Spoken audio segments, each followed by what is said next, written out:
What's up, guys? Welcome to the seventh episode of the Roma English podcast. We're here with Seb and Sasha as usual, as well as a guest for this week, Eliot. Introduce yourself. Hello, I'm Eliot. I've been a Roma fan since '96. I do some writing stuff for Roma and Serie A in general, and yeah, that's pretty much it. Yeah. So I think just what's your ad, bro, on Instagram, so people can check you out. I will link it in the description as well. All right, on Instagram I'm at 24/7 Italia Football, and then my WordPress, my blog stuff is at everythingroma.blog, and I'm the same on Twitter as well. All right. Yes. A true So loyalist. huh? He's a true Sure, this guy's Roma audio. loyalist. True. Exactly. We're gonna start talking a bit about. We're gonna let Eliot talk a bit about, because he was actually around or like following Roma when we first won the Scudetto.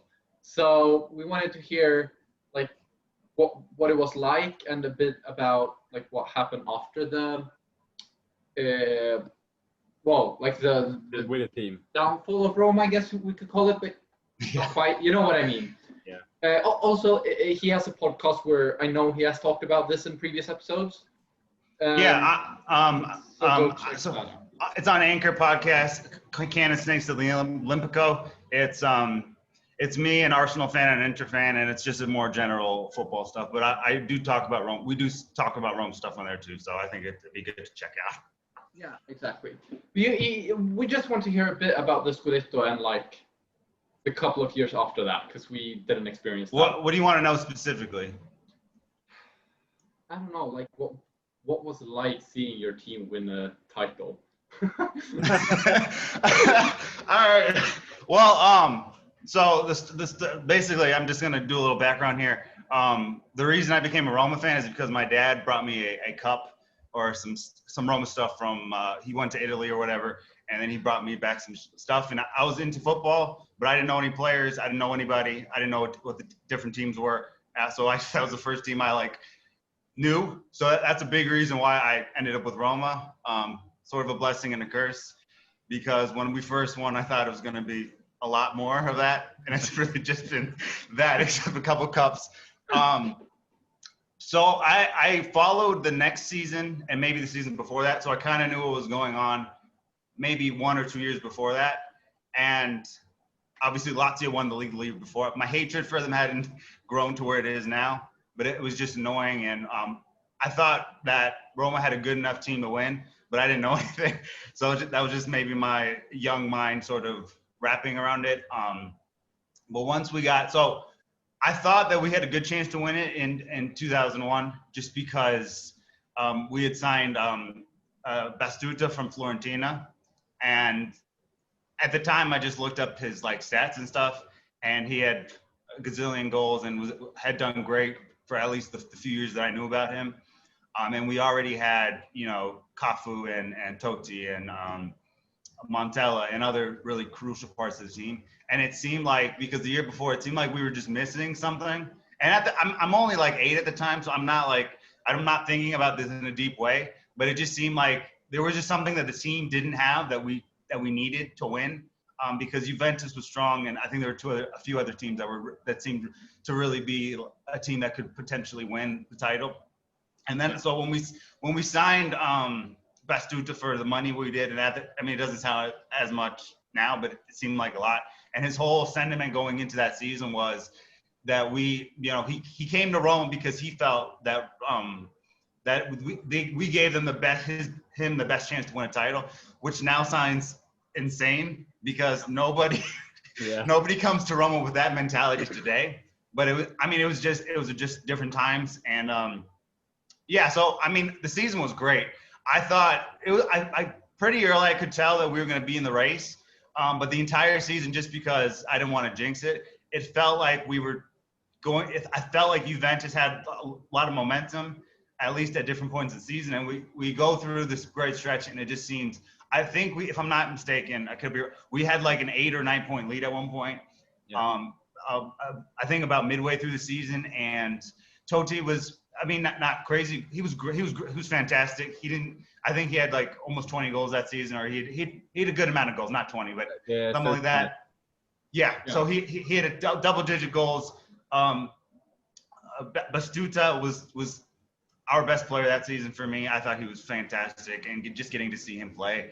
He hit 20, right? He hit 20. Yeah. And then Totti and Montella had 13. Yeah, Montella was the other one, and then we had. And Del Vecchio. Yeah, we just had. It was just a great team.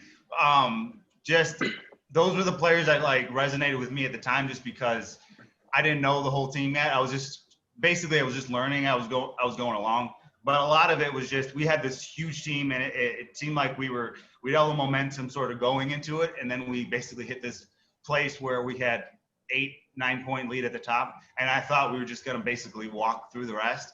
And then I don't know what happened. We started collapsing, and Juventus started catching up. And then we get to like the last part of the season, and we dropped points to somebody, but then somebody beat Juventus or something like that, because Juventus had gone unbeaten for like the last, I think, 12 or 13 games.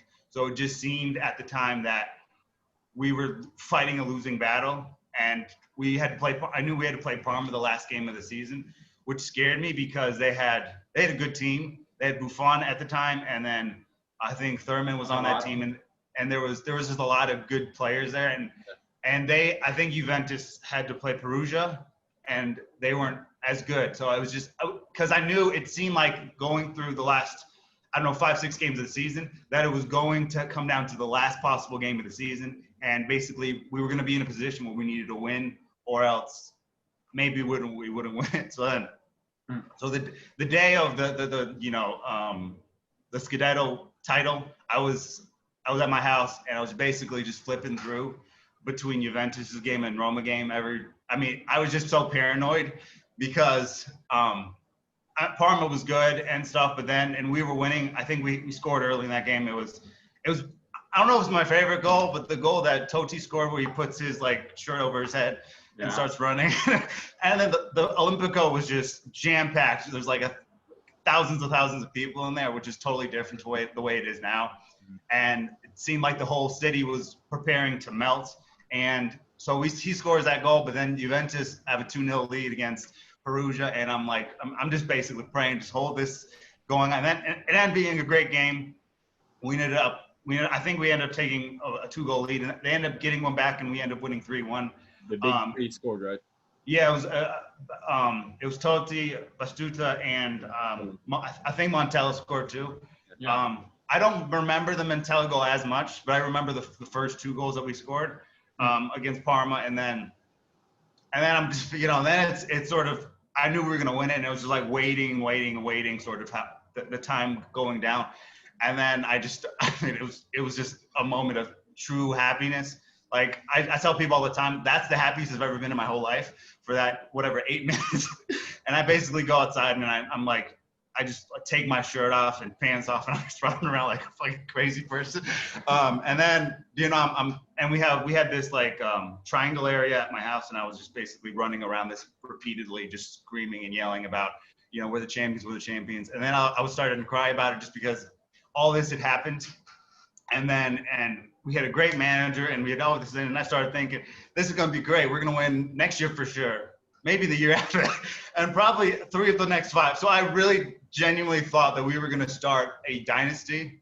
I at that time, I didn't think it was possible that we were not going to win again for, how many years it's been. Yeah. So it was just one of the things. And then, but it was, even though we lost the second year, it was the greatest feeling, because during that year, you got to sort of preach, like you wake up every morning, we're champions of Italy, and we're going to be champions of Italy till someone knocks us off. So no matter what was going on in my life or in the world and stuff, that year I was just like incredible, because my dad was friends with someone who was a Napoli fan, and we were basically going from, or maybe not my dad, somebody, I knew a Napoli fan, whatever, I know the situation, but that we were going to the title, and he was basically telling me that if we win it, we just cherish every single moment, and that's exactly what it did. It was amazing, and I really genuinely thought we were going to win again. And then the Sampdoria game happened where, and De Rossi's been unbelievably great, one of our best ever players, but he missed an assignment on a corner kick, and then boom, and then the whole thing collapsed, and then Capello leaves, and I think that's the one that really, I think, messed us up. I mean, we did some other stupid stuff along the way, and even before Pilata and all this other stuff, but I thought Capello leaving saw the whole thing collapse. And I think the problem was, and I could be wrong about this, as we celebrated the fact that we'd won it too much as just a Roma support Classic system. Roma move. Classic Yeah. Roma. We do it every time. Yeah, we celebrated as if, there's nothing to do. And Capello in his he had this small documentary that I saw recently where he talks about how he wanted to move on and win the next season. And the entire city was just like, oh my God, we won. Because at the time, I don't think we'd won since the 80s. And it was like that thing. And Totti was the guy and already fantastic, borderline world class already. And he was our guy and he's from Rome. And so he won the title and did it for the people. And it was just, and we had all these great players. We had Cafu, we had Samuel. yeah, we had just a lot of great players. And there was a certain feeling that we could do it again. So I think that maybe we got distracted by the fact that we won it, because I think that, the Sampdoria game is just going to happen from time to time. But I think maybe the seriousness of how we took that season, we were so busy sort of celebrating our own success that it just sort of collapsed and Juventus had a good team. So I'm not saying they didn't deserve to win that year, but I think if we had taken it more seriously, then we would have won back to back. And maybe if it was like another city or fan base, we probably would have won it back to back. Yeah, because we were. And this is my opinion. It seemed like we shot ourselves in the foot because I think we lost less games than Juventus, but we had all these dumb draws. I think we had double digits in sort of spared points. And I remember looking at the table and after that. And at this point, I'm kind of really into it, and I know all the players and stuff. And I just look at this, and it wasn't like we were dropping points to teams like big teams, because if you get like good points, a point against a big team, at least you can at least make an argument like, okay, maybe that's fair. But it was just happening far too frequently where we would drop points to teams in the mid-table, in the not relegation zone, but teams in that area. And then at the end of the season, we had less. We lost it by 1 point, and that people look to the Sampdoria game, because if we win that, it's a different story. But then again, it was just that sort of mentality of like we're entitled, sort of, because we'd won the title. And then once Capello left, and I think that's what really screwed it up, because for me, I got to see Capello a few years, and he's just a level above anyone I've ever seen coach Roma. And we've had some good coaches. We won with Spalletti. Ranieri got us to some finals, and I mean, I've been more or less happy with some of the managers that we've had. But Capello is just one of these tier one managers. Like when you get someone like that, you have to hold on to him as much as possible, because obviously then he went on to Juventus and won a bunch, and then won with Milan and Madrid. Well, I mean, Calciopoli won a bunch for Juventus when Capello was there, but that's fair. But I'm just saying it's like no doubt he was a world-class manager. Although I think a few England fans may disagree. No, that's just because their players are unmanageable. Yeah, but the thing is, for me, is when you have a manager, and I'm like 11 at the time, so I'm not thinking of things like in a tactical way. No. Or how his formation set up, but I'm thinking as we won a lot of big games when he was manager, and if we have a different manager, and I don't know, because our team was really strong the year before, but if we don't have him in 2001 and then the following season where we missed out one point, I'm not sure we have the same success, because we finished second in spite of the fact that we were celebrating ourselves and getting all these pointless draws, and with a world-class manager. If we don't have a manager like that, I think it's completely different. And then, so basically, a long story short, it's just, and we were competitive, and then just certain things happened where we sort of fell off. And I just felt bad because Totti was playing in his prime of his career. And after those few seasons where we were this close, he started really picking up, and I'm like, this is one of the best players in the world. and he even like thrived under bad like managers who aren't at that level.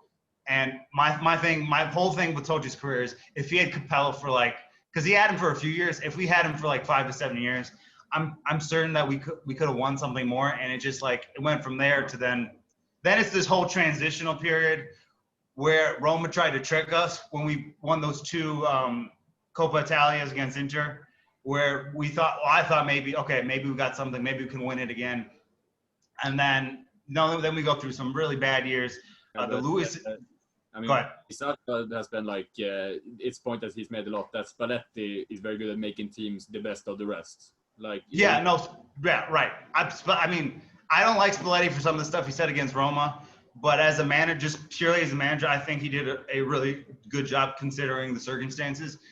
And so when we won with Spalletti those 2 times and we made the Champions League quarterfinals, it seemed like things were starting to flip over, and then just disastrous stuff happened, like hiring Luis Enrique, who was the worst manager I've ever been subjected to.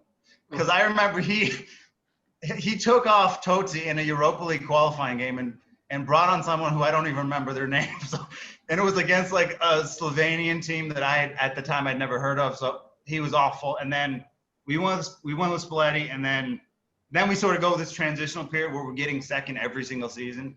But we're the quality difference between us and the team that's winning it is like the ocean. So we got second all those years where Juventus was winning the league by like 10 plus points. And then we have the Spalletti season. And this is where we fucked up the second up. So the first time we fucked up was the letting go of Capella and sort of not doing the right things. And then the year that and this is not that long ago, but the year we had that record-breaking season where we had 87 points, and we had Dzeko won the Golden Boots, we had Salah, we had El Shaarawy. I think we were better than them that year. I honestly think we were better than Juve that year, and we should have won. No, 100%. We screwed up in that year because we lost to Juve the first time when I was at that game actually. I think it was Higuain scored that goal, and then it's just like. That was it. Where we started fucking Gerson on right wing for his debut. Right. Yeah. Right. Thank so you it's like very much. Right. So it's one of those things where it's like if we win one of those games, and it's just like it comes down to these little details. I remember us dropping points to Empoli, who I think they're close to relegated. It was a horrible 0-0 draw, and then there was the game against Juventus. In that year, we had all the momentum. We should have won that title for sure. I'll go to my grave thinking we were the better team that year. Yeah. And I think we were one of the highest scoring teams in the entire world, not just Italy. Yeah. We were just on a level. Yeah. And then that's when we started deciding to sell our best players over and over again. So Pjanic goes, Salah goes, and then others go as well. Raja goes, and it's just like, and I know we got Zaniolo in the Raja thing, so that one doesn't look as bad.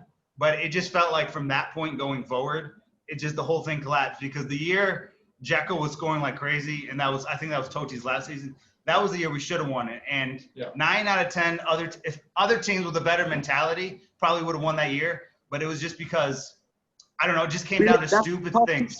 Fuck the teams, because that entire season from the January break of that year till the end of the season. The entire team was flooded with Totti versus Spalletti drama. Yeah, he put him on the bench for like in against AC Milan, his last chance to play at the San Siro. Spalletti didn't play him at all. Yeah. And I know Totti was like 40 something at the time, but give him like 20 minutes. That was all he needed. Right. So, if you can give him 20 minutes in that game against Genoa, you can give him 20 minutes against Milan. It's just, I know we won the game, but still, it was just like it just rubbed me the wrong way. You know what I mean? Yeah, and he was still scoring goals, getting assists. I think he still had like over a goal contribution per 90 when he was like 40, which is that year he had the best goal to game ratio in the whole league or whatever. Yeah. So, but yeah, that was very interesting. I never heard about this that we celebrated too much, mainly because I think I follow so much Italian media and obviously the Roma fans don't want to take the blame for not winning a Scudetto for 20 years. Oh, right. It's just the thing is, and I get why people celebrate. We hadn't won in so long. I mean, it was like my third season, so I celebrated like that just because it was the first Civil War I ever saw. But I just think, and even at the games, it was like when you watch the games and you watch how the crowd interacted, and this is just a weird thing, they acted like they were entitled already just because they'd won the league. And I mean, Roma's just a passionate place. Exactly. And for that to happen, I think I don't put that on De Rossi, and I know a lot of people do. I put that on just the fans, just because we celebrated as if we were going to win the next 5 titles, and and we didn't focus enough. And I think that's why we drew so many games, because we lost like 2 or 3 games that year, and that's it. But we had like 11 draws. If we draw 6 games instead of 11, and we win half of those, then we probably win, because we won it by 1 point. So that season in particular, it came down to every little game that sort of screwed us up. But, it's just like just the young mindset as a kid when we won that title and we were in the title race the whole time. It's just like, all right, we're going to win this year and next year after that. And then maybe another team will win, and then we'll win 3 more after that. So it was just like, I thought I was getting myself into a Juventus, and then minus the cheating. But obviously then it turned out to be, and don't get me wrong, I have no reservations or regrets about this. I would rather, because that title is so precious, I would rather just, win, 1 title with Roma than, more titles somewhere else. It's just, at the time I thought that this was going to be like the next dynasty. And I knew the history of like Milan and Inter and Juventus and all the stuff they'd won. I genuinely thought we were gonna start catching up, but it's just like, I think once Capello left, that was the first thing that dropped, and I had little confidence going into the following season because of that. And we had too many good players on our teams not to have won more. Yeah. And even when Italian football was at its highest level with all the teams that all the historical teams doing well, we did well against a lot of these teams, and we had probably some of the best players in the whole league and world at the time. And it's just like, I just think the mental part of it, just every time, that's the reason we don't win it. It's not like we're not talented enough, because like I said, the Salah Dzeko year, I don't know if I've seen a more complete team. If we had Totti as a youngster, that probably would be the best team ever. In my view, it's just like, there's so many years where we should have won the league, but just those first years, it was like from the Capello just not being there anymore to then the next 5 or 6 years after that. And I don't know when you guys were when your first seasons were, but like that going from winning it to the next thing that comes after that was just bad. And it just like, you felt that it was a dynasty, and then 3 years after, you question if we're going to win anything ever again. Yeah. So it's just like, it changed so quickly in my mind just because I got the glory immediately. And I mean, I needed that because Lazio had won the year before, and I just needed that just so I can say that I see my team win a title too. And then everything kind of swirled in the wrong direction. And Roma's never a team that's going to be relegated. They're never a team that's probably going to finish below like 7th. But it's just like, when you have those high expectations at the beginning, and then it just sort of changes everything. Because now I looked into, because a lot of the fans from my era or my generation go into every season expecting Champions League. My mentality has changed that expectation just because we need to live in reality too. Yeah. So this season is I wanted to improve in every aspect possible and finish 1 place higher. Where a lot of people from my generation or people who saw the titles were all expecting Champions League, and I knew that's not a realistic expectation. So I guess that's a way that I'm different than some of the other people who saw the titles.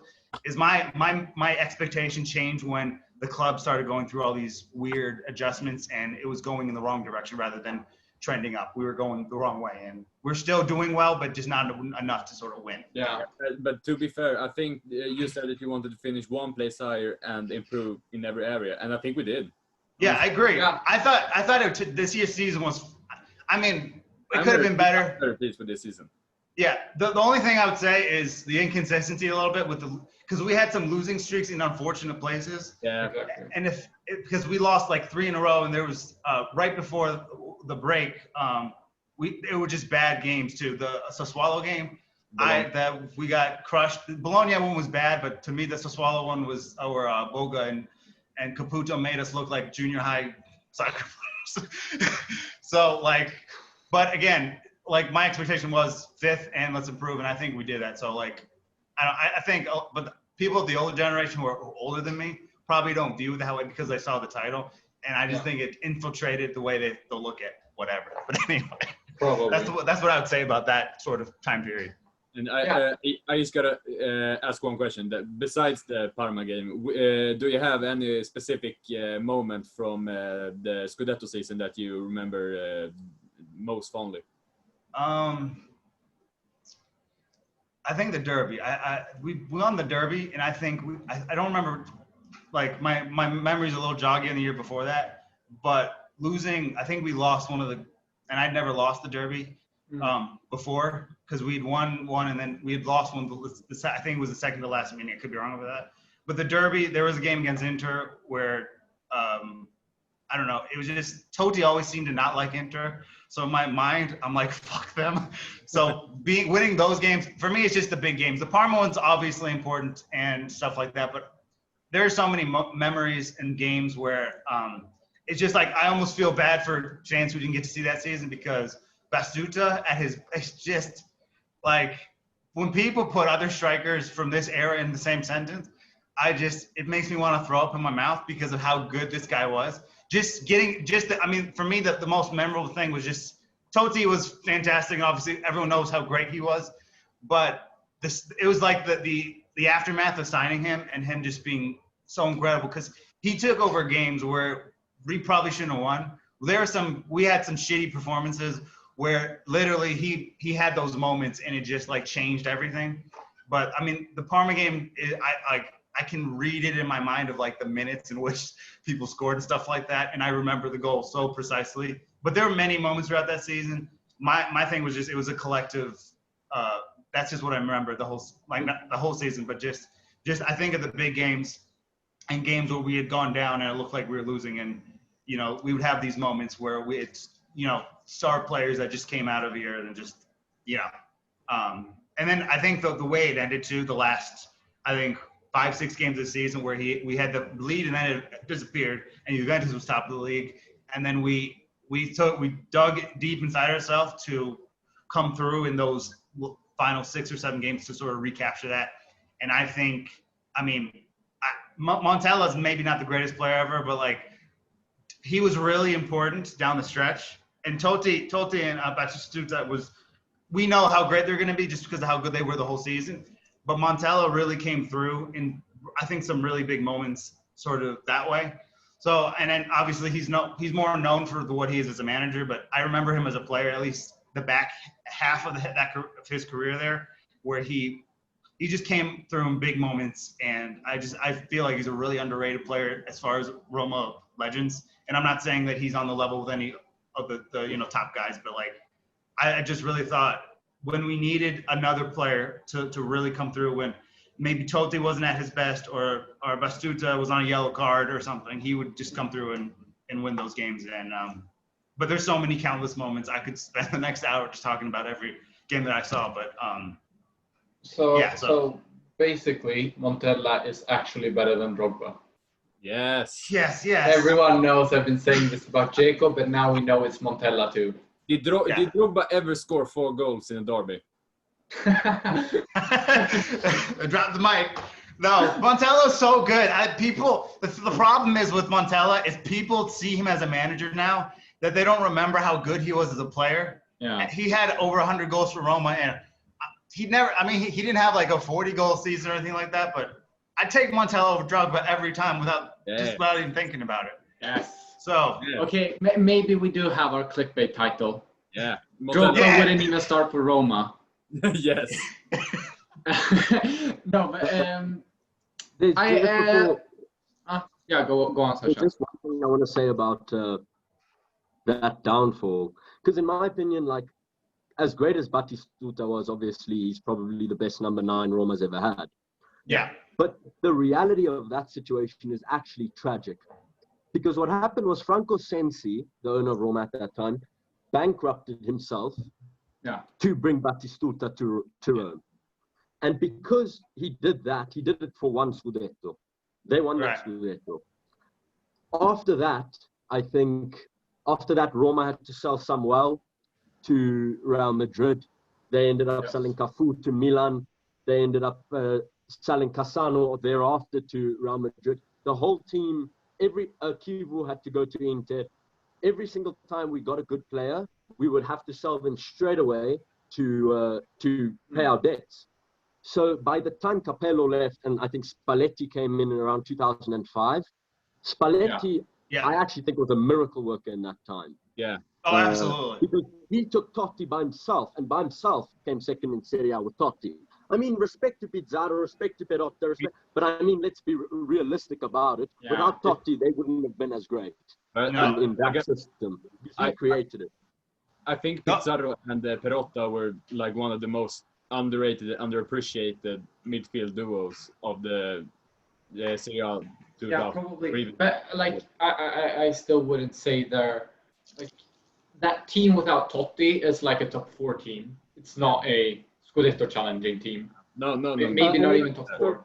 But I think that contradicts the argument that Roma never surrounded Totti with good players, because I think mostly through the 2000s we had good teams. We just didn't get titles to show it. No, but Sasha's right. When the whole thing went down, the Capello left, and then we started selling everybody, and that was the problem. I'm sorry, like Perotta or whatever, but it's like, Perotta, Pizarro are underrated, but we sold Aquilani. Yeah. Like we that sold was dumb. Aquilani. It was really dumb. But it's not dumb. We had no choice because it was dumb to buy Batistuta for 50 billion lira at the time. What they didn't foresee, they got one title, but what they didn't foresee is that Serie A actually went through such a slump.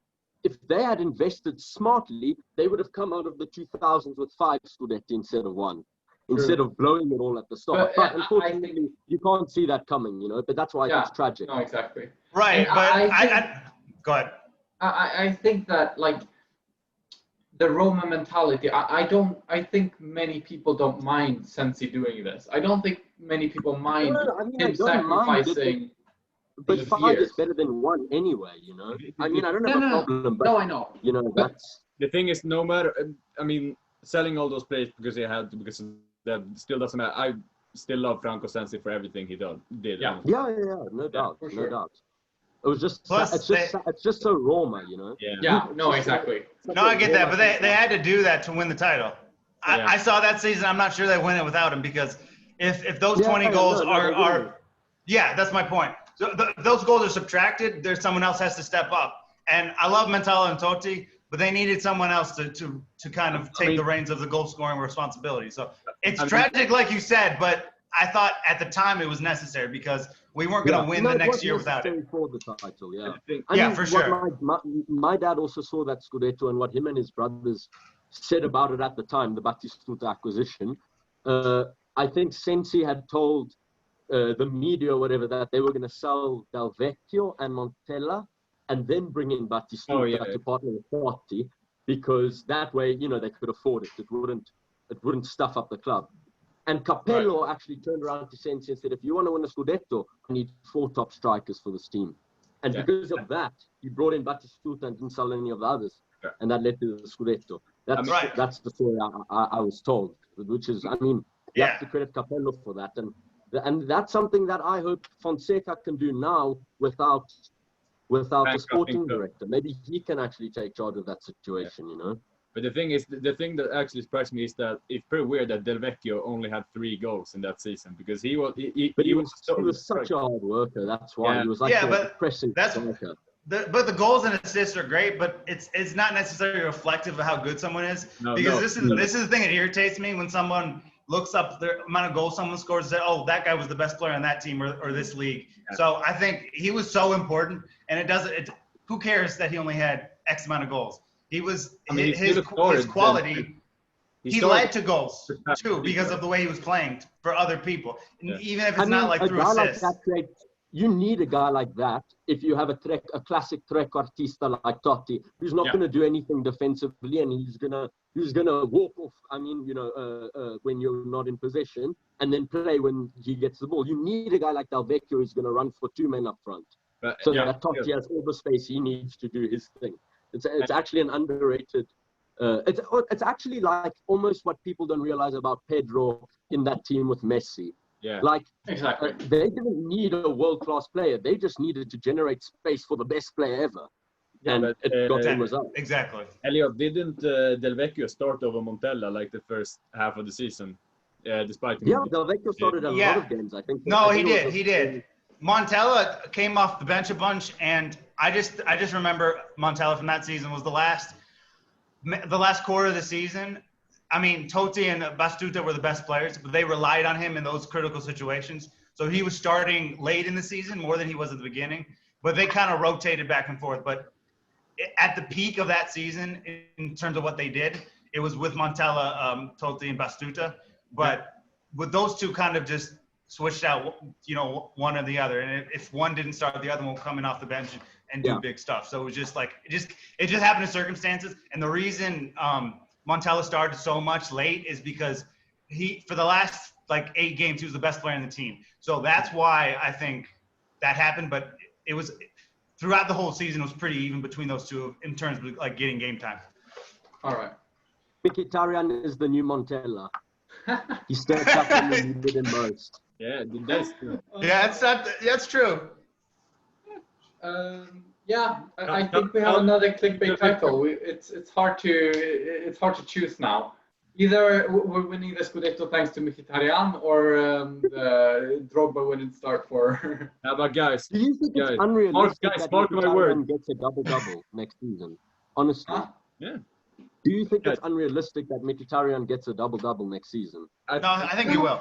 I think it depends a lot on his playing time. And formation and all that. I think he'll be a starter unless he gets injured. So I think. No, he's starting. I don't care what anybody says. He's starting next season. There's no way you can't start him. Okay, guys, take away from this. Kalinic is the new Del Vecchio. No, He worked so hard for the team. Somebody stop this man. Somebody stop. Oh yeah, I'm with you. I can't stand that guy. All right. What's next up? I think we should move on to our next topic, talking a bit about Friedkin and what we thought about so far. It's hard to say, but what our expectations are and what we think about him from what we've seen. So, who wants to start? Convincing from the start, honestly. The fact that Vertonghen got to go to Valencia. Benfica. Benfica, my bad. The fact that there's some questionable deals that have been rumored, like under plus 10 million for Maximovic. I don't know about that. Is that? I think perhaps so. Sorry to interrupt you so early, Seba, but I really think we should attack that point. Yeah. The 10 million for Maximovic was from what I understand, is what was offered by De Laurentiis. Okay. So it's not to say that they won't negotiate that, because I do think Maximovic plus 20, for example, is a fantastic deal for everyone involved. Yeah, but Under alone is worth 25. I think Under is worth 30. I think Under is valued by 30. I do not think Maximovic should be valued at 20. That's a bit ridiculous. I mean, if you Smalling go was one of the best centre backs in Italy and is valued at 20. Why would we do that? I mean, Under is his market worth is like 25, 30, but in Premier League he's probably 50. But we won't get 50 from a non-Premier League team. True. No, but the reason his price is going down is because he wasn't great last season. But if we had sold him last season, we get twice as much as that. Yeah. So that's why we had to put him in these swap deals with Milik or Maximovic or whatever. You know what I mean? Maximovic is also 28. I just checked. So that's. I mean, why would we give the same amount for? But why would we do that if we could rather get Smalling for 20? If Maximovic in this deal is valued at 20. Maximovic is your backup defender. Smalling was our best defender. No, that's like De Laurentiis. Please, I have to come explain this. We should prioritize Smalling. Yeah. Agreed. Yeah. I would be very happy with Maximovic, but I don't think you can value him any more than 15, considering he is 28. He's only been this is his first good season at a top team. His Yeah. previous teams have been, I just checked that as well, Torino and Spartak Moscow. So, Not great. no, exactly. He was even loaned out from Napoli the first season. So, like, and then he was like, I don't know, 25? I mean, starting over Manolas isn't that impressive anymore. Exactly. Thank you. Yeah, I agree. So I mean, No, they had to sub Manolas against Roma. They had Yeah. to sub him because he was getting Yeah. fucking destroyed. That's Yeah. why I actually love that. That was too much. I love that. Mkhitaryan took that out for a fool. It was yeah. fantastic. Even though we lost that game, I'm still gonna have the memory of Manolas being subbed off for being too bad. I'm gonna carry that around with me. That's fantastic. Oh, what a guy. But me and Sasha mainly had this discussion in the WhatsApp group. So I wanted to hear, well, mainly Eliot's, because I think Yep. that was also reading, but like his thoughts, because I was saying that if we fail this market, I wouldn't blame Friedkin too much because one, he hasn't had the time to get his own staff. Like the sporting director will most likely be Fienga. He hasn't been a sporting director before, I don't think. Like if he fails, I wouldn't blame it on Friedkin because he can't bring in a new one now because there's no time to plan. And also like with the Corona things, like the market will be weirder. But it should work in our favor because prices are gonna be lowered. I mean, Bayern got Leroy Sané for 50 million. Yeah, possibly, but also like I think some bigger teams can ask for more money, while we won't be able to sell our players for as much money because we still need the money. We're not a rich team in that sense. So I think yes, I think it works more in our favor than for teams like Lecce. Why would they have to sell? Why can they sell? Because I mean, like, in all honesty, Barcelona need to sell. Yeah. United need to sell. Juve need to sell. I mean, I read today about United that because apparently now there's another rumor that Roma are looking at Socrates, and I think it was a United journalist or a United fan journalist there, you know what I mean, like United blog or whatever. Yeah. And they said that this is a huge spanner in Ed Woodward's plans because he was planning on putting that 20 million straight into the transfer budget. So that clearly means United need to generate money to purchase, you know. So I don't know if they can mark up all their players as much. Maybe it has hit all the big teams as well. I don't know exactly how. I think it depends on how financially savvy a team is, you know, rather than how successful they've been. Yeah. This probably sounds like a dick move, but I honestly think that we should try loot the good players from Valencia because they need to sell. I think if you could get Rodrigo from Valencia, that would be pretty good. I don't think Rodrigo fits us at all. I think Rodrigo would be another De Frel, even though he's probably a bit better. But we talk. But you know who I want? I tweeted about this as well. Go check my Twitter. I tweeted about this that we should get Kondogbia because he's the perfect defensive midfielder. And if Valencia need to sell as much as it seems, because they apparently put everyone on the market except Gaia. They're paying their players with IOUs. Yeah. Just say it again here. I was saying no, they pay their players with IOUs. Yeah. Yeah, no, I mean, Valencia's management, if we're complaining about Pallotta, imagine how Valencia fans are feeling about, I can't remember what his name is. That Indonesian guy, I think he is, something like that. Anyways, but I think Kondogbia would be perfect. They have a couple of more players. I think they have a center back that's maybe Gabriel. Yeah, I think so. Yeah. I remember I tweeted about a couple of players that could do quite well for us. So I agree with you, Seba. I think that Daniel Vass is a pretty decent player. He's very versatile because he can play both on the right wing and wing back, right back, center mid. Oh, he's good. That's a good one. Yeah. His versatility could prove very important in this team because to both fill out spots and to see if there is any match for him that would be surprisingly good. Exactly. But yeah, I want to hear Eliot's thoughts about if we should still blame, because maybe Sasha, you should make your point that you made yesterday about that Friedkin would have some, we could blame Friedkin a bit if we fell this market, just quickly.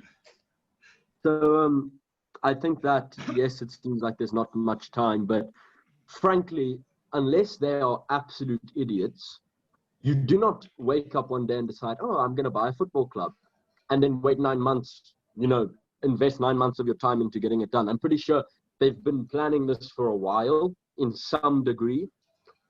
So they've probably, and I'm not speaking now about this transfer market, I'm speaking about general strategy. They probably do have a good long-term plan. And I'm sure Pallotta, as much of a fool he can be, I'm sure he wouldn't sell to just anyone. He does seem to care. Apparently, he still loves Roma and he wants someone to learn from his mistakes. Exactly. So I think, so then there's that. Then they had 9 months. So clearly in that 9 months, they didn't think, oh no, we're not going to get Roma. And they came back with an offer. So I'm sure they were thinking about things for that period. They also had another month now to, before the sale went through, to talk to people at the club, etc. And now we don't have a director, but this transfer market isn't as complex as, for example, the last one, where Roma had to fix a lot of things because you had the likes of Nzonzi and Cristante that weren't working. You had the huge problems in defense. We had no goalkeeper. There was a lot of issues. Whereas this time round, it's basically bringing Smalling. That's like, you don't need to find a new centre back. Just bring back Smalling. That one's done for you. That's not difficult. That's not complicated. Then get a right back or just put Florenzi there. That's not complicated. Roma fans would accept that gladly. Yeah. All you have to do is go to Paulo Fonseca, say to him, which expensive, if you give me your dream striker, you'll say Lewandowski, say, okay, we can't do that. Who is your realistic option? Milik, okay, we'll try. And if we can't get Milik, who do you want? And who's that guy? Worst case, you get that guy. At the bare minimum, give the coach what he wants if you're not going to hire a sporting director. Because at least then, there's some control and logic behind the direction we take. You know what I mean? Instead of letting Fienga choose the player or something like that. And I think that'll work. I don't think the signings we need to do are that complicated. No, this is probably the most simple mercato we've had in a while because the core of the team is there. We have a young core that is talented to build around, and it's very obvious the areas that we need to improve.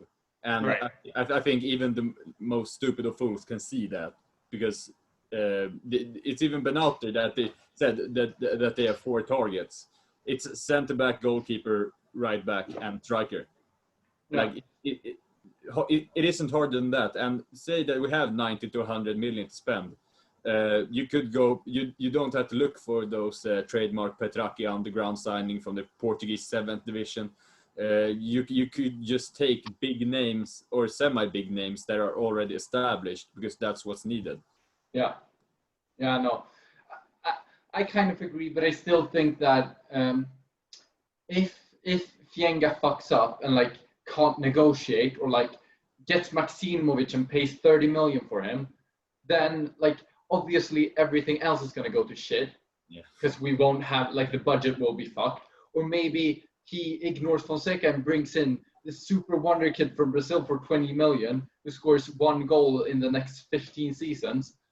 If something like that happens, then obviously everything will go to shit. And at that point, can you blame Friedkin at all? Obviously this was a bit extreme, but you get what I mean. Friedkin is the one who has decided we're not getting a sporting director.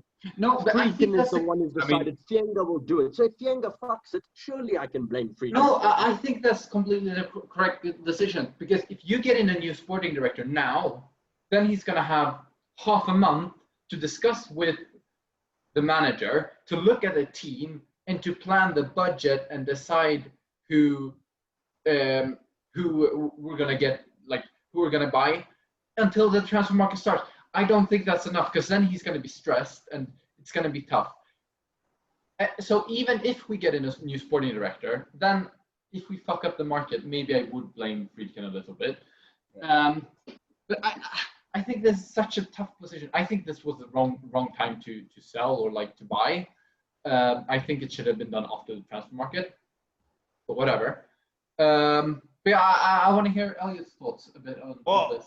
My thing about this is, I'm it's hard to say whether or not he's going to be great or whatever. If he's going to, it sounds like he has a plan of what he wants to do. But my mentality going to this, it's addition by subtraction, because I think the sale, and you're right, it might be the wrong time to do this, but I think it protects at least some of the young players in the side that maybe would have been poached by Juventus or whoever. So like the thing that I've noticed, and he was talking yesterday about he's going to make Roma the biggest club in the world, and whatever. It's for that, as far as that goes, that's all words on the wall for me. But like the thing is, Palazzo was so bad, and every season he's gotten rid of somebody that's important to the club.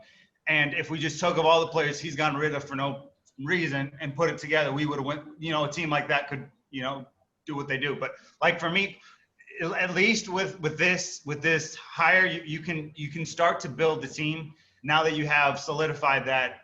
I heard that they're going to try to negotiate a new contract with Pellegrini, and it sounds like Zaniolo's off the market, or they're not basically taking any calls on him. So like the thing I've always concerned with Pallotta is players that show that they're fantastic, and then after a year he ships them off. So as long as he's true to his word in terms of like keeping those two at bare minimum, those two at Roma, then but for me it's sort of a waiting game. You have to see what he's going to do.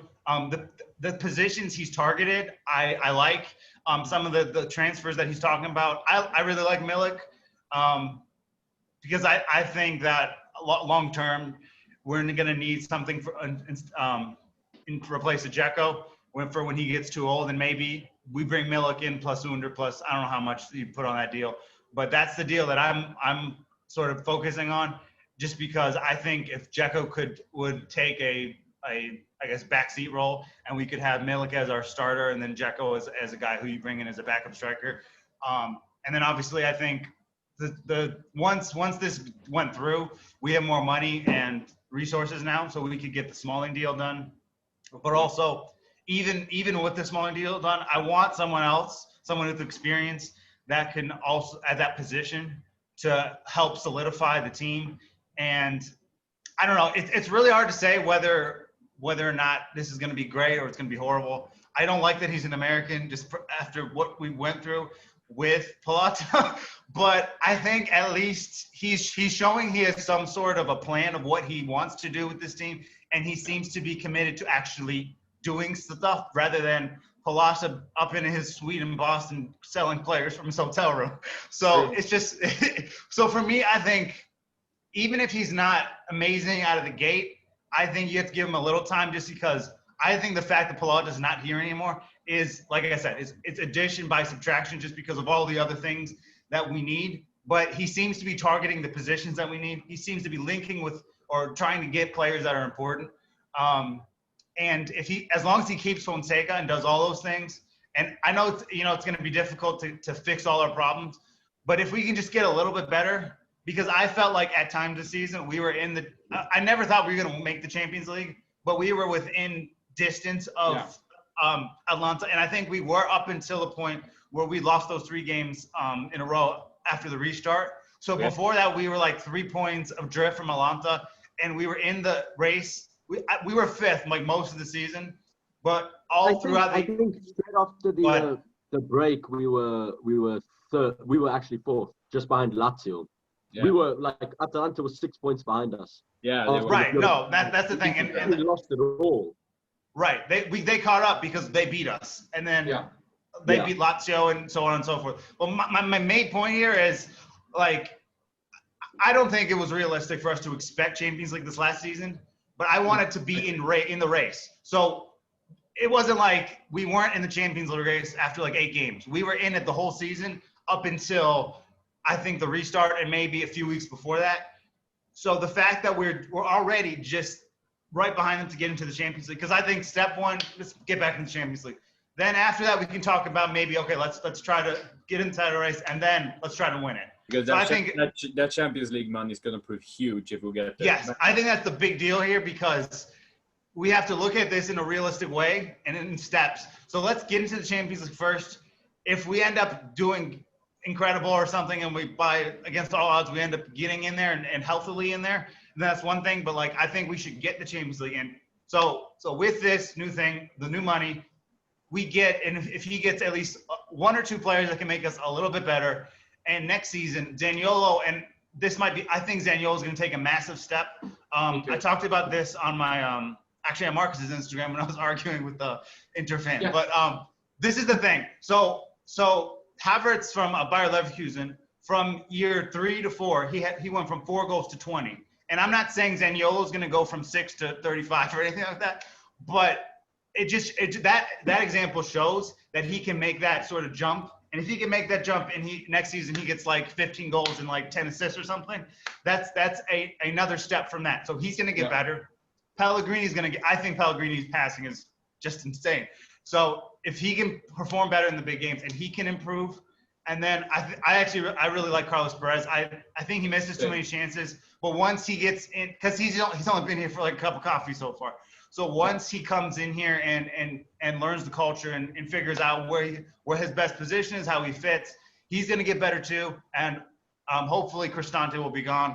And Villar will, I think, is another guy who's going to step. So we already have people on this team who I think next season are going to increase and get better. And on top of that, if Franken or whatever his name is can bring in someone like Milik or some other pieces that can help us improve, then that's what I want to see. Like, if it's a bad transfer window, I'm not going to hold this one against him. Yeah. But in January or the following summer, he's got to deliver on something, get us something. And I'm not asking for Neymar. I'm asking for someone like in our price range that's realistic that can help us right away. And some of these players are just going to be out of our price range, and that's okay. But my thing is, Palazzi's not here anymore, so that confirms the safety of Zaniolo going to Juventus and Pellegrini going to PSG. So those guys are going to be there. So now that we have those 2 people in sort of under contract, or they're going to get new contracts, whatever, I think it's going to happen. Then you can start building the rest of the team around him. And as long as they're safe, and at least, and I'm not asking them to stay here forever, but if they give us at least 3-4 seasons after this, I think that, and then trying to get the right pieces in. And he seems to like be motivated and tune in to what he wants to do. So he has a plan. So my whole thing is, number 1, it's an addition by subtraction. And number 2, have a plan. Don't just come in, don't just buy the club and not have an idea of what you want to do. And he seems, and I know it's just words at this point, but I like what I'm hearing in terms of just the way he's sort of saying what he's going after, and all the positions we need, he's seeming to highlight those. And Fonseca stays, and all these players inside the team are going to improve. I think it's going to be, in the long term, I have faith that this is going to be a good deal. But again, we just have to wait and see, because I think it's too early to judge whether or not this was a good idea or a bad idea. Plus, we'll have the money now to get Smalling. So I think there's a lot of layers to this. So my initial reaction was, well, it's going to be better than before just because Palazzo was so bad. But I just think we just need time to evaluate everything that he's doing and see what his plan is. As long as he has a plan, and his plan is not selling our best players, and his plan is trying to build the team up, then I'm very happy with what's going on. But we had just to see, because it's literally had the team for a day, so it's hard for me to really say if what the expectation should be for what he's going to do or whatever. But I mean, I like what I've seen so far, but let's see.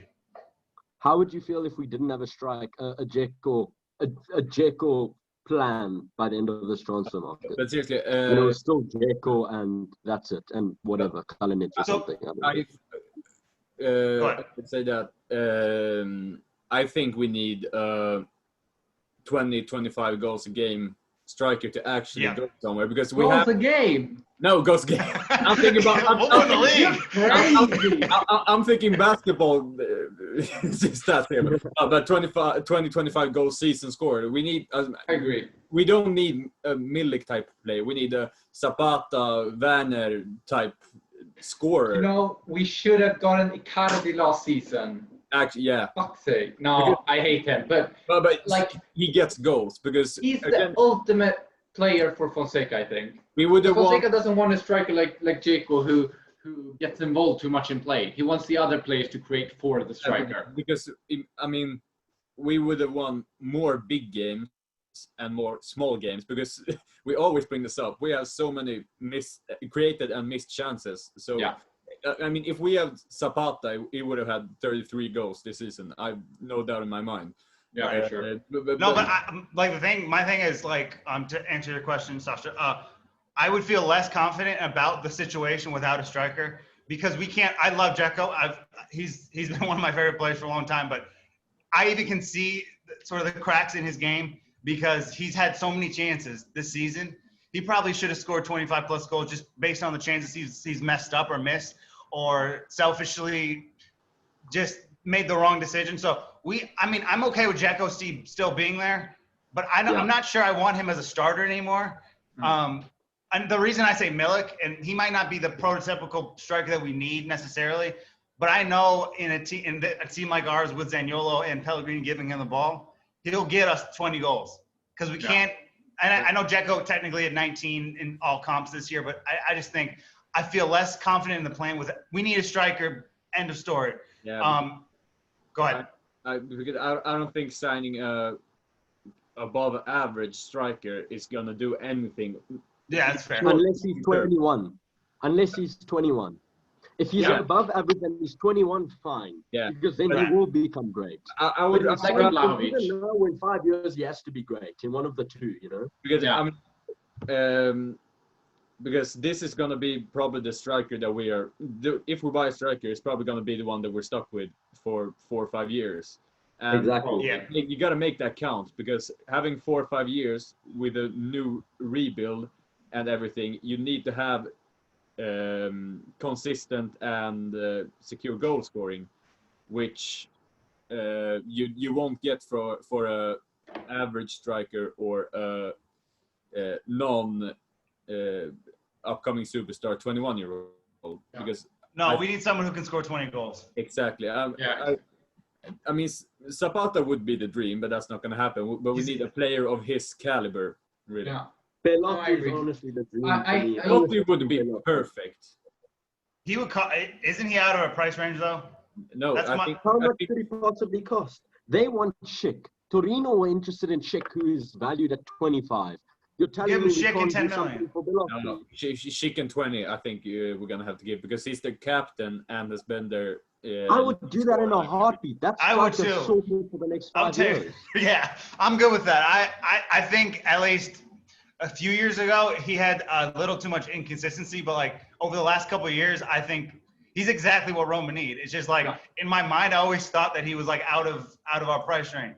So if we could get that deal, that would be my preference. Yeah. But I don't know if they're gonna negotiate that. The last Schick, three- we use Schick, and then maybe we could get something done there. But I think that's the best option for us.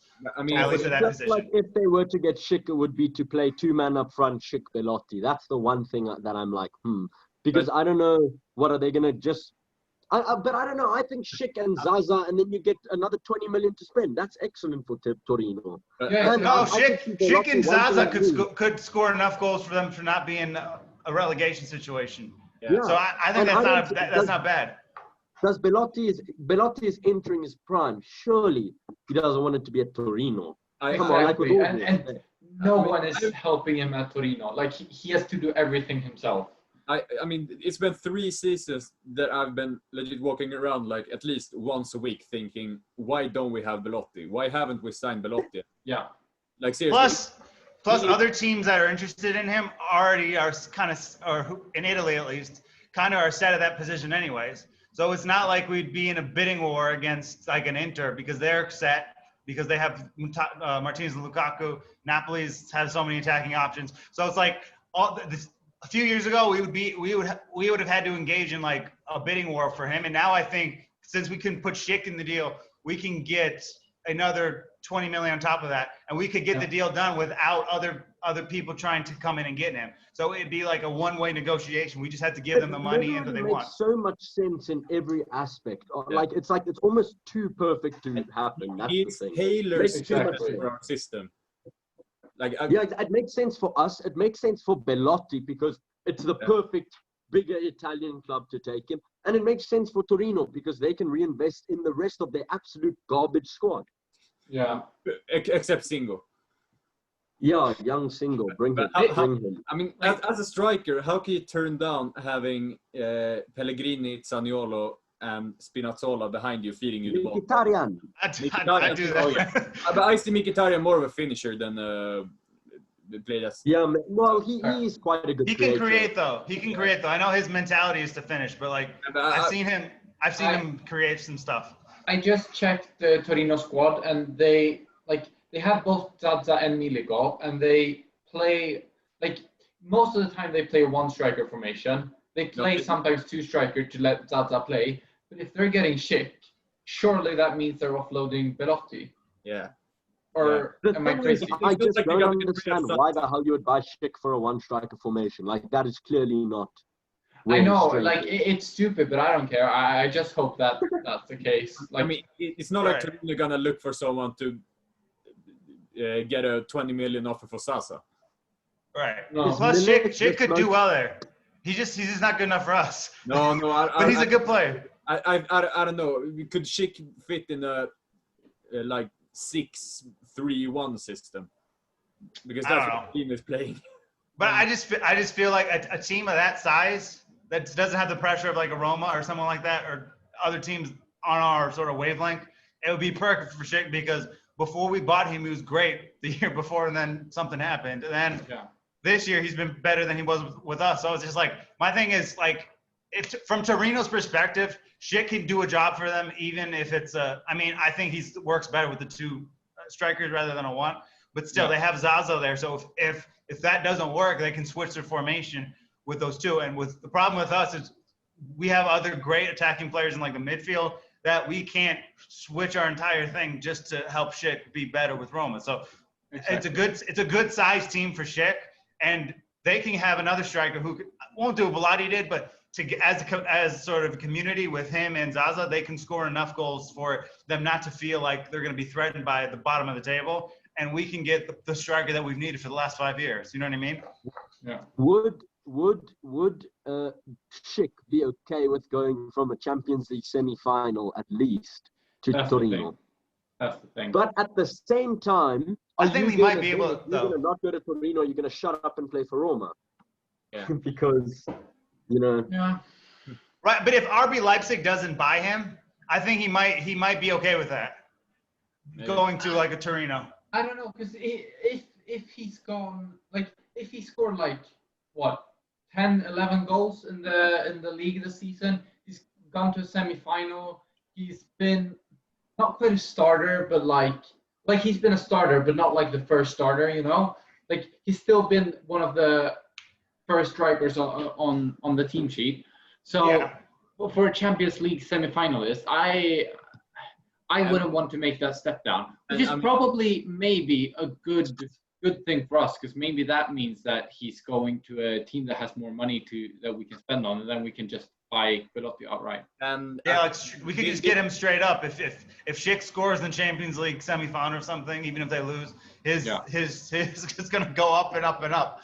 Yeah. So we could just get money from somebody else. We could take that money, just give it to Torino. We just take Belotti straight up, because guys, that's ideal.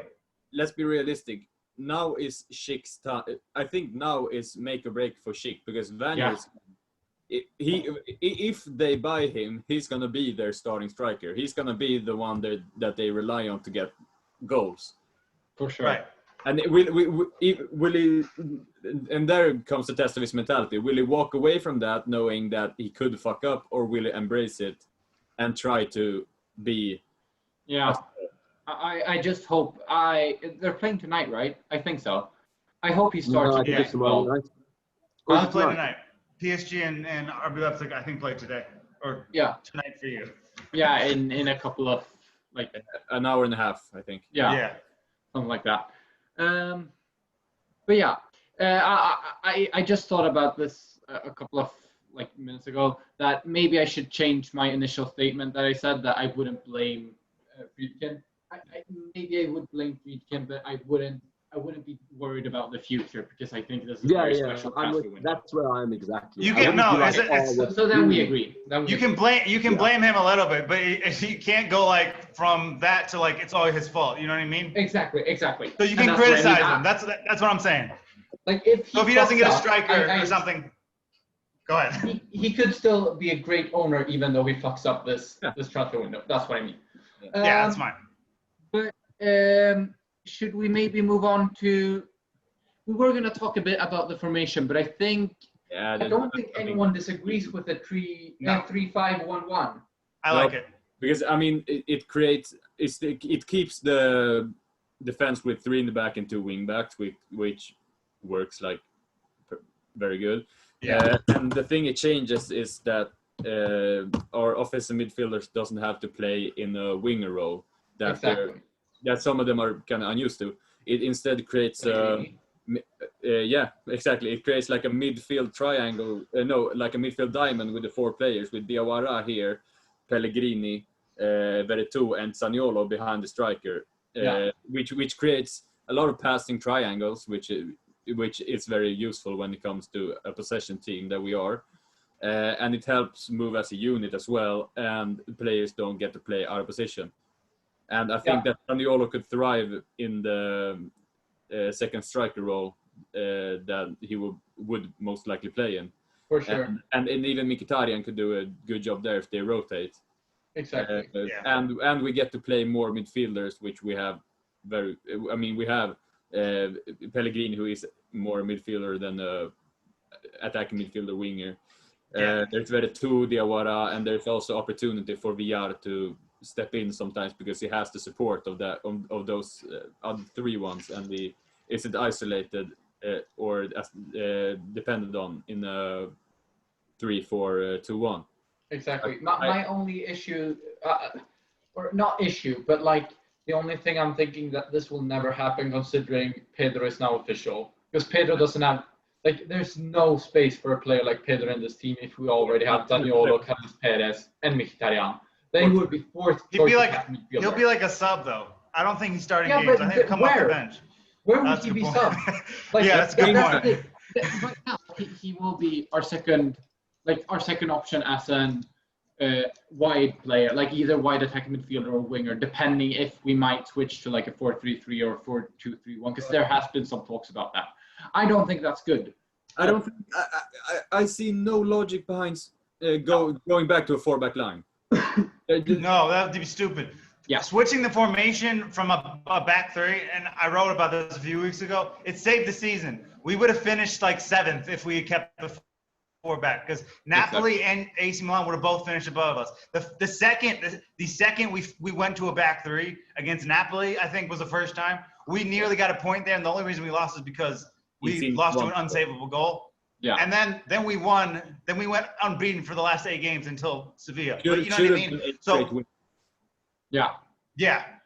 So that's my thing. Like once we kind of figured this thing out, we can't go back to what we did before, because what we did before clearly wasn't working. You could have watched the way Roma played before the Napoli game and seeing the problem, because like the Udinese sticks out to me just because they wiped the floor with us, and they were awful team with the worst attacking options in the whole league, and they made us look absolutely horrible. And the reason they looked horrible is because the setup didn't make sense.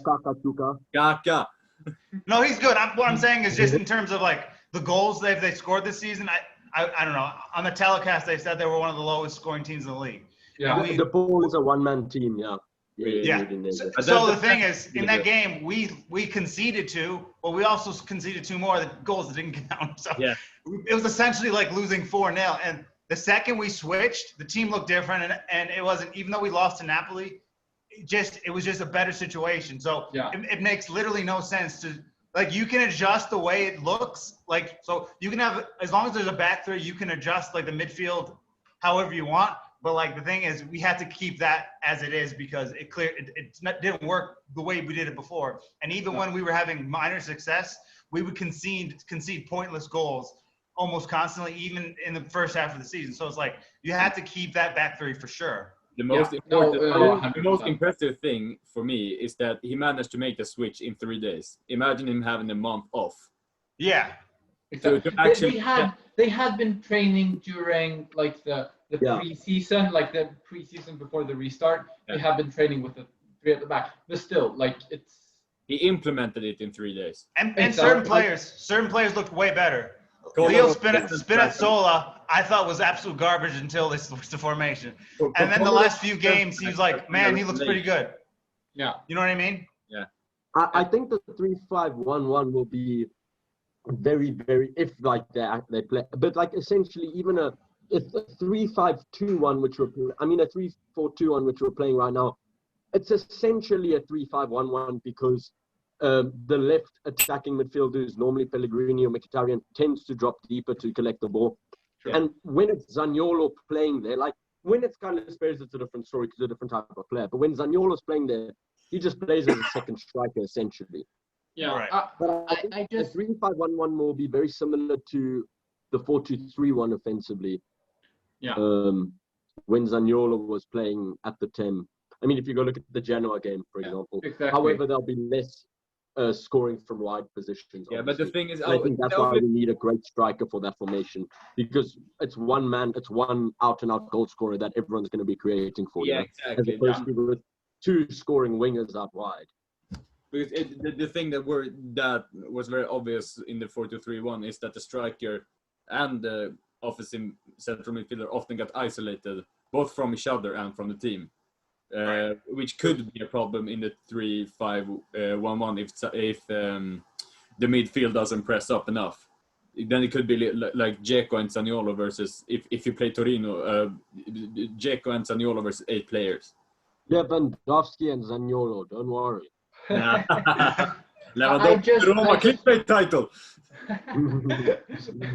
I just realized another issue with the 3-5-1-1, which is in defense, because then we'll have like the team is very central, and the only wide players that could help us in defense would be the wing backs, because right now we have the attacking midfielders who kind of help with the wide defending, and I don't see any use for a player like Diawara in defense, because we have a 3 at the back, and then we have 2 midfielders in front of him. Like there's no space there anyways to attack you. So No, but the thing is, Diawara would be central with Pellegrini and Veretout on either side of him. So Diawara would still be the lowest player. Yeah, maybe Veretout and Pellegrini could help with the wide defense. I like what, but do you know what I would do, Seba? I see what you're saying. But now if we swap it and we put Diawara and Veretout deeper, almost as a right and left CDM. Yeah. And then you have Pellegrini playing behind Zaniolo as the trequartista of the team, although you'll have to do more defensively, but as the prime creator from the middle, then playing onto Zaniolo and whoever up front.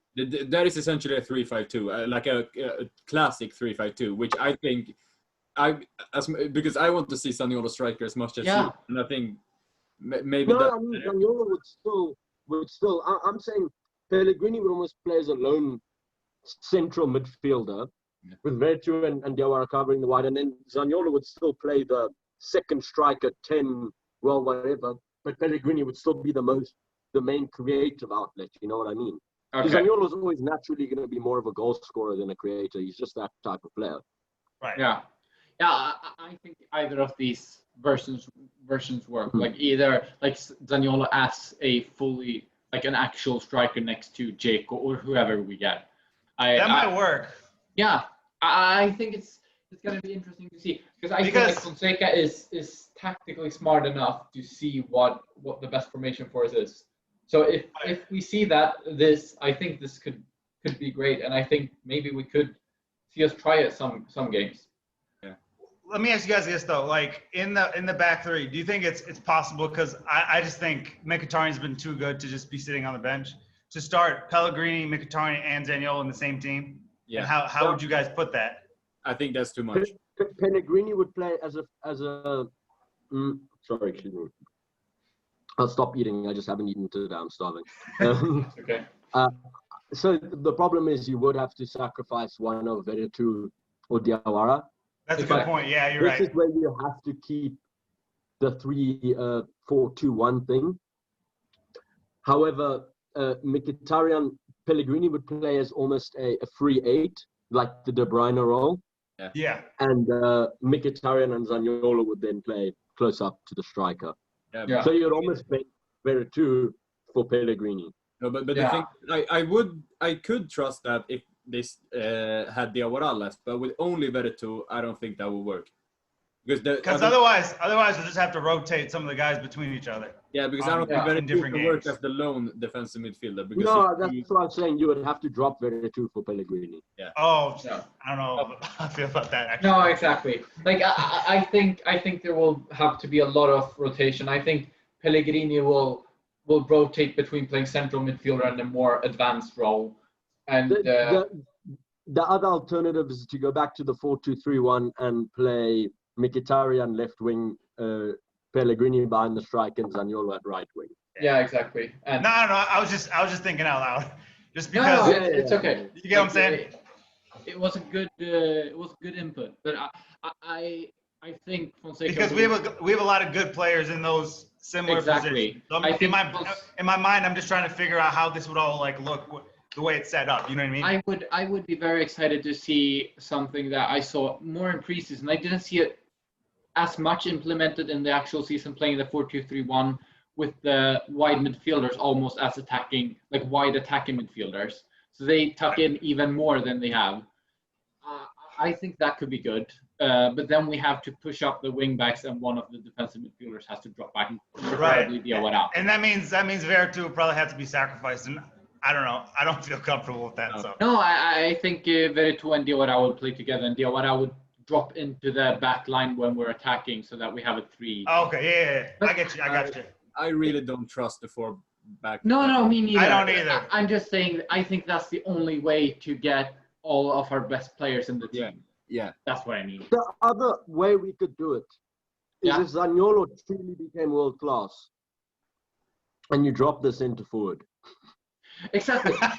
No, but honestly, Zaniolo could actually become a world-class center forward, I think, but I don't think he's quite ready for that yet. No, but I think potentially down the line he could be a striker. I know it sounds crazy, but he has all the qualities to do that. We are huge advocates of that. Don't worry, that's how religion. But the thing is, I could also see if we keep the 3-4-2-1, I could see. This is just hypothetical. I said that if we get a player with Firmino's skill set and playing type, that he could drop down and become almost as a false 9, with Mkhitaryan and Zaniolo actually being the strikers that push up on the side. That would be very interesting. I'd like to see that actually. Also work. Yeah, because the thing is that for this formation to actually be dangerous, a lot of attacking has to come from the attacking midfielders, not only them setting up the striker. And I think those are the 2 players that would make the most runs in behind the back line and challenge. The issue there is that Pellegrini has no space in the team. Yeah. Either Pellegrini or Veretout, because Pellegrini can't play as a goal-scoring attacking midfielder. He just doesn't have the right instinct for that. He's more of a creator than a finisher. Exactly. But I would trust Pellegrini and Veretout subbing off each other at centre mid, because Pellegrini looked great as centre mid versus Sevilla. He really did. He came back with a hunger from his injury, like Zaniolo did. And he switched up the tempo in a different way. If he could just maintain that energy and desire, I think next season could be a breakout for Pellegrini. But honestly, I'm nervous if he goes back to his normal self. Yeah, me too. It's very hard to find a good a good formation because I feel like we have players that are very like in the same positions. Yeah. But I wanted to move on a bit, talking about some if we feel done, talking about some transfer rumors. Does anyone have anything else to add to the? We should talk about the swap with the Diawara. Exactly. That's what we were thinking, but nothing else to add about the formations, right? No, I think we're all in agreement. Yeah, pretty much. This Well, is the I actually do have discussion. one thing to add. Yeah, go on. If you do manage to bring in a Milik and we keep Dzeko, that just changes things so much because then you can actually play a 3-5-2. Yeah. And sometimes a tactical advantage like that can help a lot.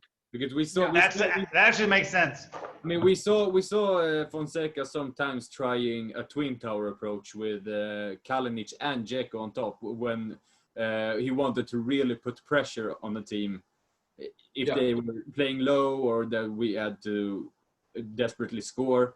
And I'm going to be honest, it looked very threatening when they played together. And I think For sure.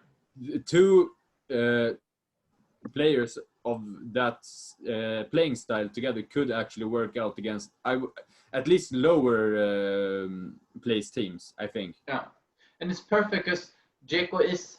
I haven't liked Dzeko too much in the two-striker formation. I feel like he hasn't quite delivered, but still he has the right. Because I think when we play like that, we look dangerous, but Dzeko hasn't necessarily been good. Yeah. But he has. I think if he might get a couple of games like that, he could maybe start improving, because he is good at creating like space and creating opportunities for others. I mean, he has like 8 assists this season, something like that in the league. 13 in all comps, I think. Yeah, exactly. He had that masterclass pass to Perotti. That Oh yeah. Yeah, the Totti one. Yeah. Oh yeah. But yeah, no, exactly. Like I think Milik and Dzeko could be a great two-striker formation. Yeah, that's a decent where does Zaniolo play then? That's a Is good he point. So, well, that's my thing, right? I'm saying normally you would play Dzeko on the bench, Milik up front, Zaniolo behind him, and then worst case, if we need a goal, we bring Dzeko on, play Zaniolo behind Dzeko and Milik in an attacking formation. You know? We're talking goal threat there. Yeah, Yeah. for sure. Three charging bolts ahead of your goal. That's like Totti, Montella, Batistuta right there. Yeah, exactly. Let's bring that back. Do we have the Scudetto trio? Blasphemous. Huh? Blasphemous. But all right. It's worse than the Kalinic Del Vecchio comparison. Yeah, probably, but whatever. I think we should move on to talk about the Diawara-Torreira swap. What are our thoughts about that? Not very, but I'm a little conflicted on this. Just buy him for 25 million. I want Torreira, but I don't want to give up Diawara. Fair. But do we have too many central midfielders that are starter quality then? Like, by the way, does anyone know what Torreira is, like what salary Torreira is on? No. 4 million, I believe. That's a bit steep. I don't know if we can really afford that. That would be like top 3 in the club or something. Which is the same as Pastore is on, by the way. Yeah. We sell Pastore, just give the money to Torreira. No, but I don't know. I feel like Torreira is kind of similar to Veretout in his play style. Yeah. Like they have different qualities. Torreira is way better defensively. Way. Yeah, no, exactly. Like he's better defensively, and Veretout is probably better offensively. But I mean, like Torreira has a cracking shot. Yeah, no, true. No, but I mean, like they both run a shitload, and I feel like if they're both trying to put pressure on, then they're like when they get played past, then it's going to be too much space in the midfield. I don't know. But I mean, that can easily be fixed by a coach. All you have to say is, Torreira, don't do that. And if you do it, you're not playing anymore. Imagine Yeah. Torreira and Veretout playing together. There will be like times where Torreira is at right wing and Veretout is at left back, and we have no central midfielders. Exactly. I This mean, comes look, for Sasha, you're saying that, but I'm gonna get back to me being a coach. Like, sure, this is not. I'm not a coach at the same level, so I Anton. get that it's different. But like, it often happens that, like, in the not in the last game, but the one before that, we had a player, our right back. She was pushing up way too much, and that was leaving space behind. So we told her, like, try to not push up as much. And she was like, yeah, all right, I understand. Like, we explained to her why and everything, but she still kept pushing up because it's like instinct. And I think it's hard to change a playing style like that. Like, This is all I'll say. Vertu's played left back for half of the season, and then he played as an all-out, do-it-all offensive kind of midfielder for the rest. I mean, I do think top-level professionals, like if you say to Torreira, Vertu is the presser, you are the coverer, you are the ball winner. yeah, I'm sure he can follow that instruction. yeah, maybe. Otherwise, he wouldn't be playing for the best clubs in the world. I mean, Arsenal, you know, as bad as they are, you don't get considered by them being that one-dimensional. fair. You know what I mean? I hope you're right. I really hope you're right. But what are we thinking? Like, if the only option is a Torreira for Diawara straight swap, would we take it? No. I don't know because it's not a bad deal, but I don't want to lose Diawara at the same time. You know what I mean? Because Exactly. I've seen the qualities that Torreira has, and if I'm being honest, I'd love to have him at Roma, just because I mean Arsenal just didn't use him properly, and I feel like Fonseca could get into that and make him a much better player. And I know it was just 1 year, but like I also take into account how much Diawara is injured, because it seemed like half the season he wasn't even playing. And so, like, I think, like, all things considered, I think it's a fair swap.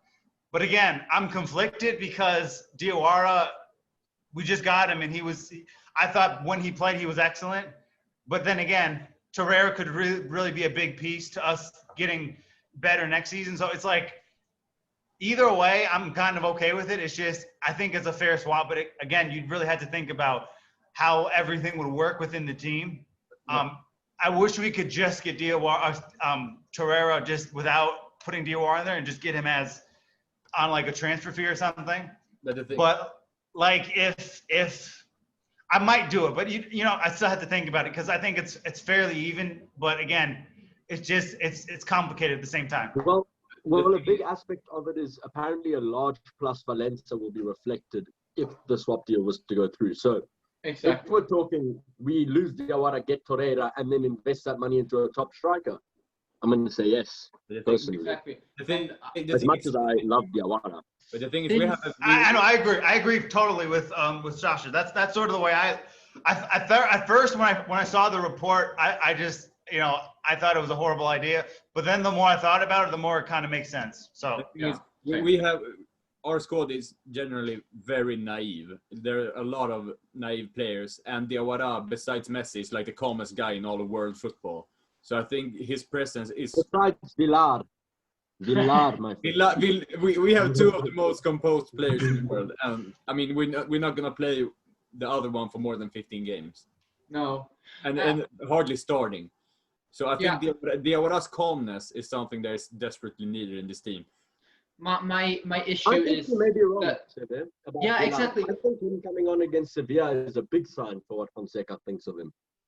Yeah, no, but my issue with Diawara, like since the restart, I think he hasn't been bad, but he hasn't been great either, though. No, exactly. I have seen some issues because defensively he used to be very, very good in positioning, but I feel like he's like jogging back and like he can't quite catch up when he's been bypassed or dribbled past or something like that. Like, I don't know if it's something with injury, if it's something that I just didn't notice before, because he is very good. Like he gets himself in the right positions, and he's great on one-on-one defending, I think. But he's just like too slow in the midfield, kind of, and he's not necessarily a slow player. So that's my only like worry with Diawara. I hope it's just that He's just injured too much. Something happened, and he can work on that during preseason, and it will be gone by the season starts. If that's the case, if he won't keep that, like, playing like that, then I would definitely say no to a Torreira Diawara swap.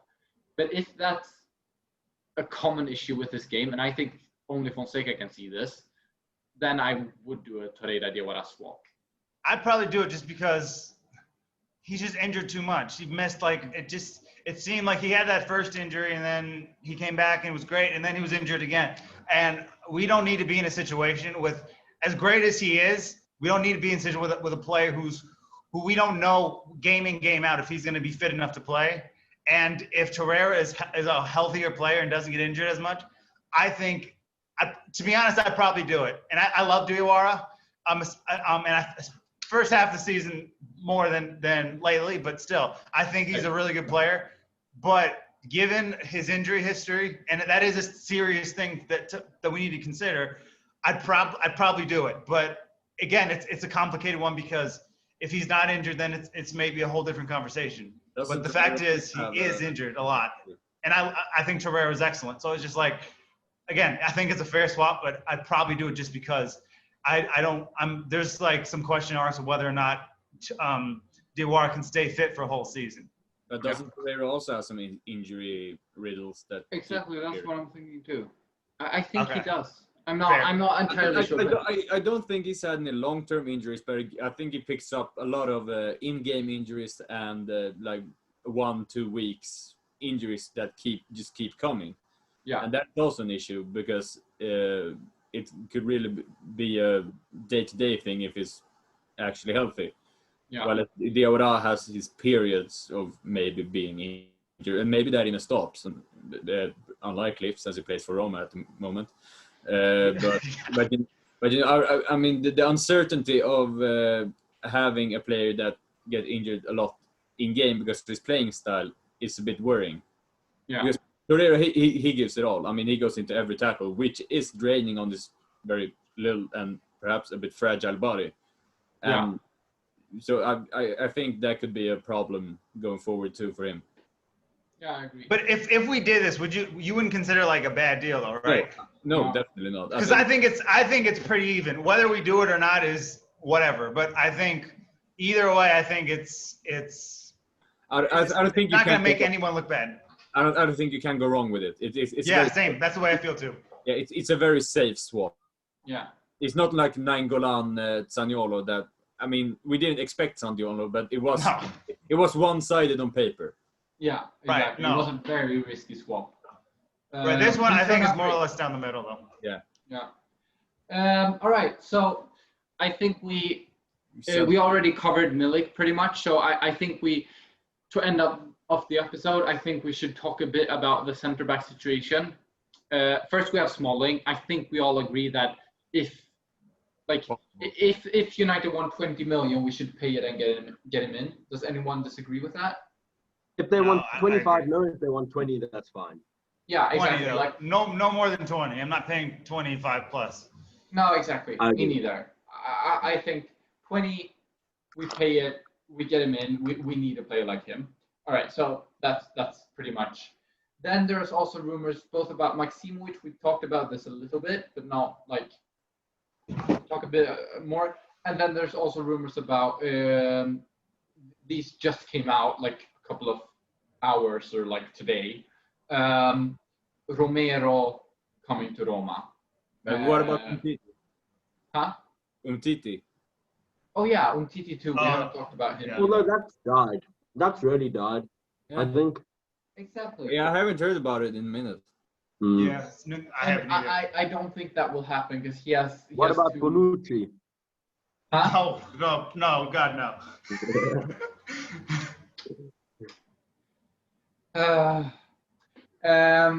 No, but I think Umtiti won't happen anyways because he has too high of a wage. He makes so much. He won't go down enough for us to be able to afford it.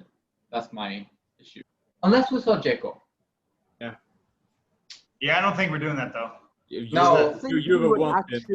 I don't think there's anything that's actually going to come from this meeting. No. Because But I don't think Juve will give us anything unless we give them what they want, because they're just I think- like that, you know. But Yeah. by the way, I don't know if we covered it, but Ryan Friedkin and Vienga are in London to meet with Paratici from Juve to offer him the job as the Roma sporting director. Wait, no, we're not sure entirely what the meeting is going to be about, but the rumors are it's like they're probably going to meet Paratici, and the rumors are that they might offer him the job as a sporting director, but they also might talk about Dzeko to Juve, Romero to Roma, maybe Zaniolo. Yeah, What? we're talking No, like those are Juve. Florenzi. Yeah. And No, Beretti. there has also been some talk about Zaniolo to Juve. I don't think that's going to happen No, because Ryan doesn't want to Zaniolo's. sell him. Yeah, they're not selling him. Yeah, And then something about Lacazette too. oh yeah. So there are some different players in circulation. We might have missed someone, but whatever. You get the picture. Would you guys take him as a sporting director though? I feel like he over the years kind of downgraded the Juve team from where they used to be. Yeah.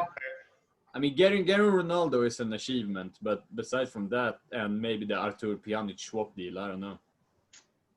But he hasn't acted alone. Also, like I think it's hard to judge a sporting director that has another one working with him, because before it was Marotta, and we don't know who did what. Like, yeah. I think it's too hard to judge.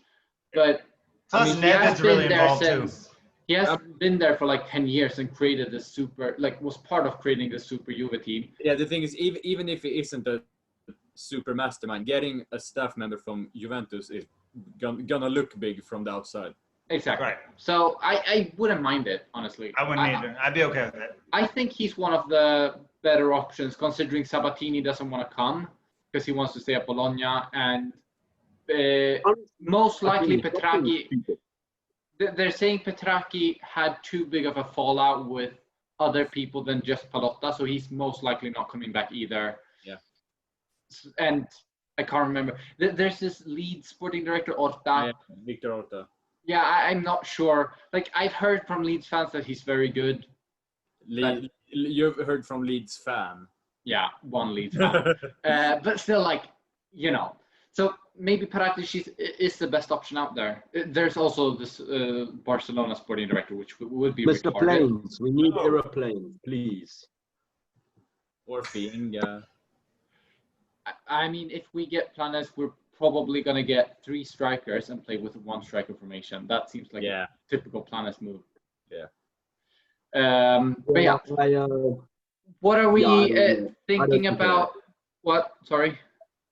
Personally, look, we got the best one in the world and he fucked it. So does it even matter? Does it like with that, Fienga could just become the best in the world after one good market. Who knows? Yeah. What if Fienga's the guy? True. I mean, De Sanctis and Fienga, why? Because the one guy was a keeper. You know what I mean? Like there's so much bullshit about it. Like, honestly, there's so many other factors behind deals getting done. Yeah. Like the Mkhitaryan deal was apparently all Raiola. Then the Smalling and Mkhitaryan initial loans were Baldini. So I mean, was Petracchi even that fantastic? I mean, half of this shit is done by other VR. people. He did find VR. Yeah. Did he though? Eternally Did Fonseca? I bet Fonseca did it. Fonseca was the one chatting about we want to find, a young midfielder who can help the first team or whatever. I bet Fonseca did that one. Yeah, probably. But yeah. Chetin. Fuck's sake.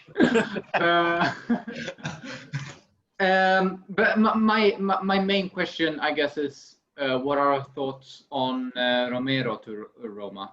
How much would it be? I don't know, actually. There I think it's hasn't been 25. any. I think How it's 25. Yeah. That's a lot. Yeah. Wait, what did you say? 25 for Romero.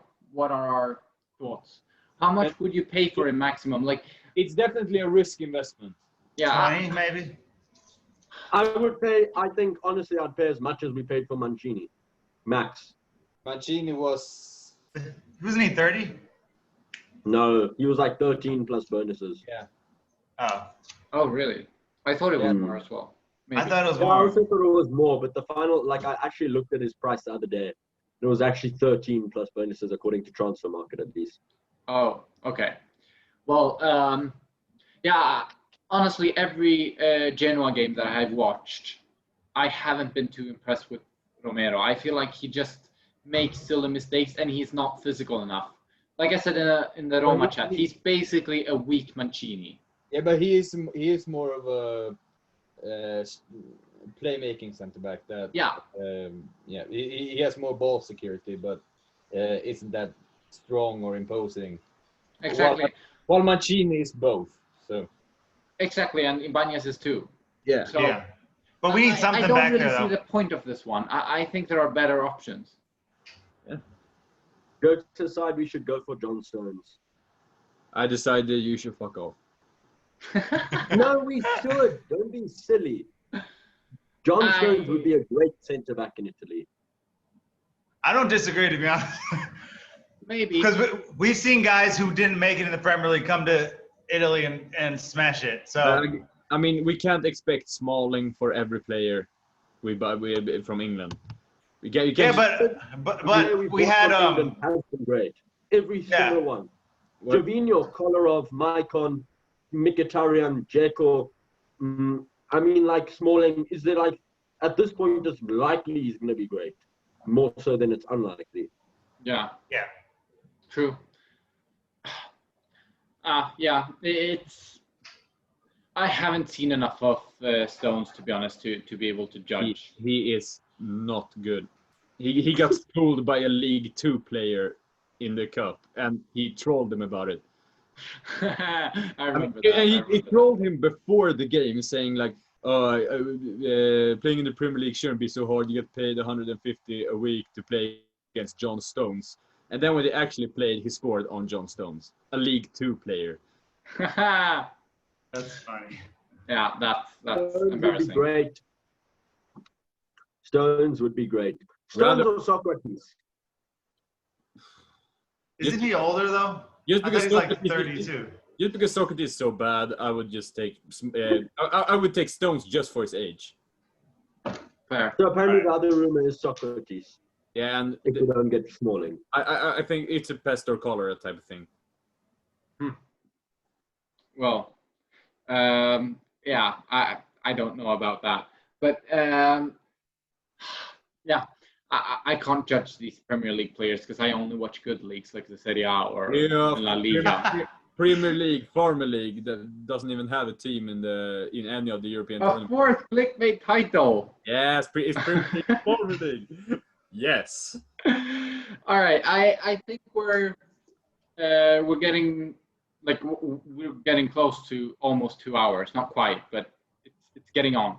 Like this has been a long ass episode, but we have those first like 10 minutes, maybe even more, where Eliot was talking about the Scudetto, so it makes sense that it's a bit longer.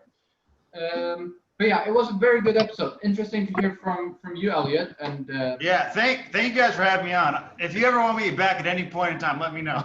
Yeah, and no, you guys are all we'll welcome on my show as well. Yeah. Oh, for sure. Yeah. And if any one of you guys want to come on my podcast as well, you're very welcome to. Yeah. Thanks for the I've invite. already been once, but it was great fun. Okay, Conte. It would be great to be back. Yeah, But, for sure. Yeah, the next episode, I think we said we're gonna do a transfer special. Yeah. We're all gonna like make our own transfer market and hopefully there have been more rumors by then. yeah, exactly. Yes, So sir. that's gonna be interesting, I think. Otherwise, yeah, check out Eliot. I will leave all of his links in the description. Check out me. Follow my Twitter especially because I need more followers there. I need to reach at least 100. Please connect to my LinkedIn. Yeah, and we hope you enjoy Conte's content. Yeah. Thank you, Conte, for allowing us to exist. Wow. I deserve that. Shout outs to my main man, Carmina. I know you're listening. Yes, Carmina. Give Sasha some hate. He needs it. All right. We'll see you guys in the next episode, and take care. Bye.